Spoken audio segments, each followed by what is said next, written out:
Let's look at Genesis 15:15. It's got some features of interest for us. Go ahead and read it.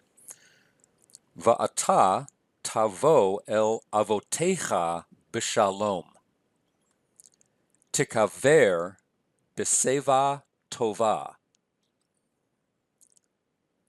Okay, we have the explicit pronoun here, second masculine singular, ata, the subject, you, and then we have our verb here, our cal imperfect,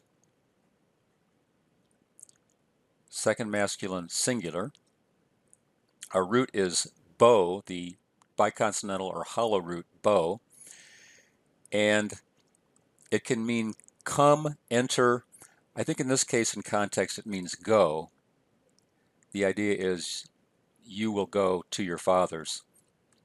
So the explicit pronoun seems to be emphasizing the you, and you will go to your fathers. Almost the idea of, and as for you will go to your fathers. Then we have the pronoun el, to, avotecha.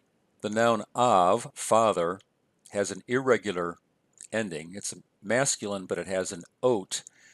And you might expect to see the normal feminine ending written out with the historically long vowel. Here you have the vowel written defectively, meaning that you don't see the historically long holem vav. This is why it's important to pronounce a word. I might not be able to figure out what's going on here, but if I pronounce it, I say avot, that clues me in. This is what I'm looking at. Okay, and then I have avotecha, the second masculine singular pronominal suffix, so your fathers. And then finally, the end of this piece of the verse, bishalom, in peace. And then I have my atnach, which tells me I have a full stop here, kind of like a period. And then we come to a very nice example of a Nifal imperfect. So I have a Nifal imperfect, and that is going to be, again, second masculine singular. Now, the reason that I can tell this is a Nifal, there's a couple of characteristics here that are very important to note. First of all, I have a Dagesh forte in the first root letter. So the tav here is my prefix. My root is kavar, kof, beit, resh.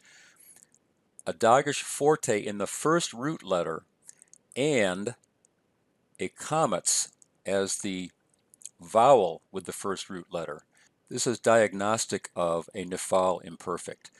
Nifal has a noon typically, the letter noon, but that gets swallowed up with the imperfect form, and so it shows up again here in the Dagesh forte. So that noon is represented here by the Dagesh forte. So we have tikaver. So kavar means to bury. In this case, the Nifal is the passive of that. So we have be buried. So you will be buried. And again, we're looking at the imperfect in its typical future form, the way we did at the beginning here. You will go to your fathers and you will be buried. And then finally we have baseva tova. Literally in good gray hair. But seva means gray hair, can also mean old age. So in a good old age. So, and you will go to your fathers in peace. You will be buried in a good old age or in good gray hair. Note that because the noun seva is feminine, the adjective tov has a feminine ending, tova. Adjective is agreeing with the noun in number and gender, feminine singular. Let's look at another example of a nifal here. We have Genesis 49:2, and so I'll go ahead and read that. Hikavatsu v'shima'u b'nei Yaakov v'shima'u el Yisrael avechem. So the very beginning here, we have a Nifal imperative. And remember the diagnostics I mentioned before, they're the same for the imperative as they are for the imperfect. With the hey at the beginning with a hierarch, this could be mistaken for a hifil, but notice again, you have the root kavatz, so kof, beit, tzade. The first root letter, you have this first root letter, has a dagesh forte, and it's got a kametz as its vowel. This is telling you, this is screaming at you, nifal. And so the nifal imperative has a hey prefix, and you can tell it's a nifal because of the dagesh forte in the first root letter and the comets. And then the ending here, the shuruk ending, tells you that it is masculine plural. So you have a nifal imperative, masculine plural. So that's of the root kavatz, and that means to gather. You need to check a lexicon. The nifal can also be reflexive, and so the lexicon will tell you for sure whether you're looking at passive or reflexive. It could be passive, be gathered, it's an imperative, or it could be reflexive, gather yourselves, and shima'u, this is a kal imperative, masculine plural, and listen, or hear, b'nai Yaakov. So we have b'nai, sons, Yaakov of Jacob. Then we come to the second part. Notice the atnach, so that tells us that we have a stop here. Then we come to the second part, v'shima'u, same verb that we just saw, kal imperative, masculine plural, el Yisrael avechem. We have, and then listen, el Yisrael, to Israel, avechem, your father. And so this is Hebrew poetry. We have an A part and a B part that repeats the same idea. So gather yourselves, or be gathered, and listen, sons of Jacob, and listen to Israel, your father. Israel is another name for Jacob. So the same thought is being repeated twice. This is a good example of synonymous parallelism. Let's move to 2 Chronicles 1:7. Balayla chahu nir'ah Elohim lishlomo. Vayomer lo sha'al ma eten lach. So we begin with Balayla hahu. So we have preposition and article. We see the article there because we have the patach is our letter under the preposition, and we have the first letter of the word itself, lila, night, has a dagesh forte. That tells us that we have an article here. Balayla, in the night, the that. So in that night. And here we have a nifal again, near a. This is a nifal perfect, 3ms, and the root is ra'ah. So ra'ah is an interesting root. It's doubly weak. It has an aleph in the second root letter and a hey in the third root letter. It's acting pretty much like a 3-hey verb here. The aleph doesn't affect it in terms of the vowels. We have a pretty standard example of a 3-hey Nifal perfect 3ms. That's why you have this comets here. And ra'ah is to see. The Nifal is going to be the passive of that and for this verb. And so to be seen or appear. Let's look for the subject, Elohim. So here's our subject. Masculine singular matches the masculine singular verb. So we have God appeared l'shlomo, to Solomon. Shlomo is Solomon. And then we have a full stop here. the atnach, vayomer lo, and he said, very, very common phrase here, this vav consecutive with the imperfect of amar, vayomer, and he said, lo, to him. There's a preposition, and here's our 3ms pronominal suffix. Notice we have the zakef katon here, which is a milder pause, and so he said to him, and then sort of the idea of comma, sha'al. Here's a nice imperative masculine singular, and the typical form of this is katol. So you have the theme vowel here over the R2 letter is a holum, but because of the aleph, the gutturals prefer these A-class vowels. So we have sha'al rather than sha'ol. So sha'al, ask, and then ma, what, and then we have eten lach. Now normally, the first common singular imperfect of natan is etain. But notice the makef here, which joins these two last words together. That means that the accent shifts to the end. So this word, the second to last word, loses its accent. And so attain, when it has an accent, you have a closed accented syllable, and that gives you a long vowel. Now that this syllable, tain, has lost its accent, it's now a closed unaccented syllable, so the vowel becomes short. And so we go from a long E, tsere, to a short E, segol. Now that's why you have eten rather than etain. So eten lach. And then this is preposition and pronominal suffix. The pronominal suffix is different here because of we are right before a full stop, in this case a sof pasuk, and so the form of this is different. It's the same meaning as lecha, but in the pausal form it comes out as lach. So that's just to you. So let's take a look at this. In that night, God appeared to Solomon, and he said to him, ask what I will give to you.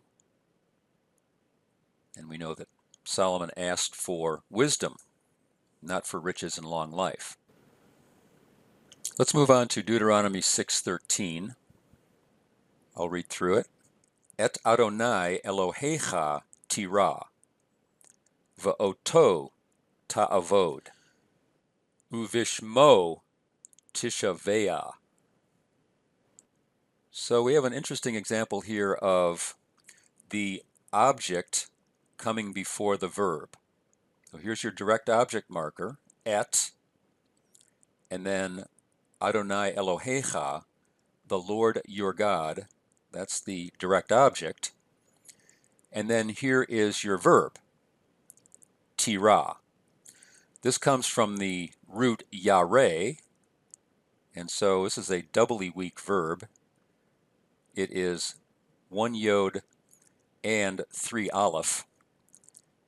And so we have a couple of things going on here in this form, this cal perfect 2ms of yare. Notice that the R1 vowel drops out. This is a true 1 yod verb as opposed to a 1 vav verb. And so the R1 vowel drops out. And then because it's 3 aleph, we have a kametz as the vowel under the second root letter, also known as the theme vowel. So tira, the Lord your God you will fear. Again, we just have the default future meaning here for the imperfect. You will fear. And then again we have the object fronted here, va'oto, direct object marker plus pronominal suffix becomes the object, 3ms object him, and him ta'avod. This can be a little confusing because the patach here makes us think that this is not a cal, but because the hatef patach is used under the guttural ayin, this changes the normal hirik that would be under the tav, which would tell you it's a cal, that changes that to a patak to match the half vowel. And so we have ta'avod. The theme vowel here, the R2 vowel, is your normal holum, and that's a good clue. But then it's just a matter of seeing the composite schwa here and realizing that the first vowel shifted to match it. So it's a good old cal, imperfect 2ms of avad. And so we have, and him you will serve. And then finally, uvishmo, and in his name. This is a little bit tricky because you've got three things, actually four things happening in this compound word here. You've got the vav, which in this case comes before a bait, and so it turns into a shurik. U vishmo, you've got the bait preposition, you've got the word itself, shame, name, and then you have a pronominal suffix, 3ms pronominal suffix. So, and in his name. You get four things happening in this one little packed conglomeration of stuff. And then finally we come to our Nifal, Tishavea. Again, remember that when you see in the first root letter, our root is Shava, Sheen, Beit, Ayin. And we see the Dagesh Forte in the first root letter, and we see the comets as the vowel under the first root letter. And so that becomes our diagnostic of Nifal imperfect. In this case, it is a second masculine singular. And for the root Shava, the Nifal is active in meaning. That's why you need to check a lexicon. So Shava means to swear, and so it's active in the Nifal. And so you will swear. So, and in his name you will swear. So let's go back through this. The Lord your God you will fear, and him you will serve, and in his name you will swear. So let's look now at Genesis 12:7. It has a couple of good examples of Nifal verbs and some other points of interest. So we have Vayera Adonai el Avram, Vayomer Lazarecha etain et haaretz hazot, Vayiven sham mizveach la Adonai hanir elive. So our first verb is interesting here, Vayera. This is a Nifal, and it might not be obvious because normally we're looking in a Nifal, we're looking for that first root letter to be doubled, but a resh won't double, and so we have to look for other indicators. Notice that the vowel under the prefix is a tsere, so it's lengthened. So what has happened is that the normal Dagesh Forte was rejected by the resh, it was bounced back, and it lengthened the normal hirik. The vowel under the first root letter is your normal comet, so that tells you that it's a Nifal. But you're missing that nice Dagesh Forte, which is your usual indicator that you're looking at a Nifal imperfect.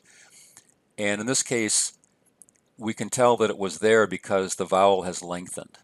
So we have a Nifal imperfect, 3ms of Ra'ah. Because it's a Vav consecutive, the final hey drops off. That's typical for a Vav consecutive for a 3-hey verb. And so it's Nifal of Ra'ah, that's going to be passive. So the subject here is the Lord. The Lord appeared, El Avram, to Avram. That's Abraham's name before it was changed. So Avram. And here we have a Zakef Katon, lesser pause. And then here we have even a lesser pause. This is called a Zakef Gadol. And just pointed out here, it's even a lesser pause than the Zakef Katon, but it's telling us that there's a pause here after vayomer. And so we have a pause after the Lord appeared to Abraham, and then we have another pause, and he said, pause, and we move on. So our vayomer, we've seen that before. It's a very common vav consecutive, cal 3ms of amar. And then we have a little packed conglomeration here, lazar echa. So we have preposition, the word, zera, and then a pronominal suffix, a 2ms pronominal suffix, to your seed, or to your descendants. And then here is attain. Remember we saw that above as aten, but now that we have an accented syllable, this vowel has lengthened to a tsere. So attain, et haaretz hazot. We've seen haaretz hazot before. Here's your direct object marker, and then this land. So I will give this land. To your seed, I will give this land. And now we have a full stop. This is what the Atnach tells us. Vayiven sham. And so we have a good classic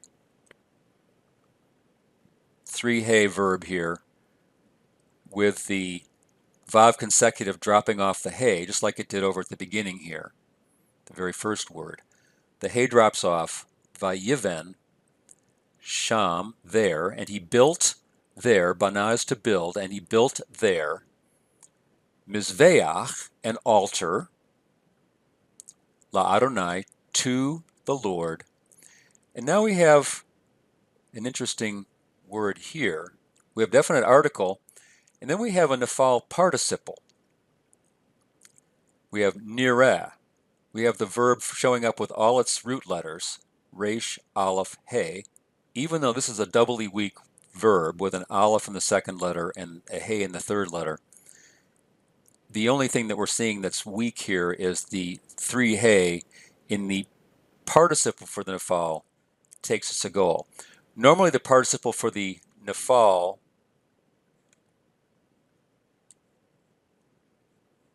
has a comets as its R2 letter or its theme vowel.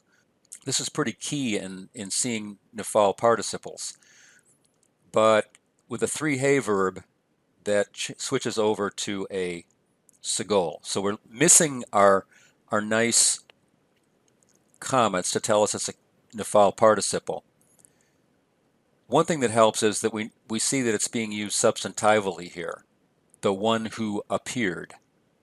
So it's Nifal of Ra'ah, which is going to be that passive idea of appear or be seen. And so we say the one who appeared, or we might say who appeared. And so, and he built there an altar to the Lord who appeared, or the one who appeared alive, to him. Notice that this final vowel would normally be a patach as the vowel that connects the 3ms pronominal suffix, but it's in pausal form. We have alive, and so the vowel lengthens. This is what happens at the end of a sentence, or in this case, the end of a verse.